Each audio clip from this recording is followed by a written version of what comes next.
Hello movie lovers ఎలా ఉన్నారు? నేనైతే 'వెన్నెల కిషోర్' గారు నటించిన 'శ్రీకాకుళం షెర్లక్ హోమ్స్' మూవీ చూడడం జరిగింది. ఇంకా రివ్యూలోకి వెళ్తే మూవీ అయితే చాలా బావుంది. ఒక్క ముక్కలో చెప్పాలంటే 'వెన్నెల కిషోర్' గారు వన్ మ్యాన్ షో అని చెప్పుకోవాలి. ఇంకా ట్రైలర్‌లో చూపించినట్టే సినిమా మొత్తం ఒక కేస్ ఇన్వెస్టిగేషన్‌తోనే జరుగుతూ ఉంటది. ఇంకా స్టోరీలోకి వెళ్తే 'వెన్నెల కిషోర్' గారు ఒక మిస్టరీని ఎలా అయితే సాల్వ్ చేస్తారో ఈ సినిమాలో చూపించడం జరిగింది.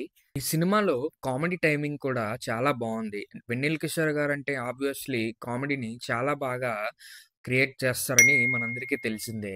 శ్రీకాకుళం స్లాంగ్‌ని కూడా చాలా బాగా ఇమిటేట్ చేశారు 'వెన్నెల కిషోర్' గారు ఈ సినిమాలో.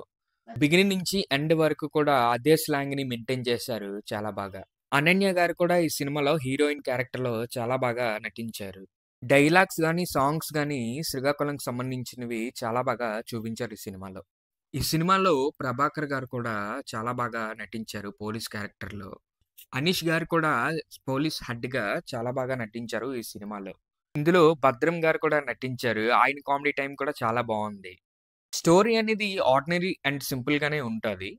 బట్ ఏంటంటే ట్విస్ట్‌లు నెక్స్ట్ ఏం జరుగుతది అనేది కొంచెం సస్పెన్స్‌గానే చూపించడం జరిగింది. ముఖ్యంగా 'వెన్నెల కిషోర్' గారు అండ్ అనన్య గారు పెర్ఫార్మన్స్ అయితే చాలా బావుంది ఈ సినిమాలో.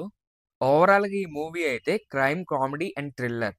ఫస్ట్ హాఫ్ అయితే కామెడీగా చాలా బావుంది. ఇంక సెకండ్ హాఫ్ అయితే ఇన్వెస్టిగేషన్‌తో కొంచెం హైప్‌ని అయితే తెచ్చారు. ఓవరాల్‌గా సినిమా అయితే చాలా బావుంది. ఇంకా మీలో ఈ సినిమా ఎవరైనా చూసుంటే కామెంట్స్‌లో ఖచ్చితంగా పింగ్ చేయండి. Thank you for watching this video. If you like this video please do subscribe and support me. Thank you.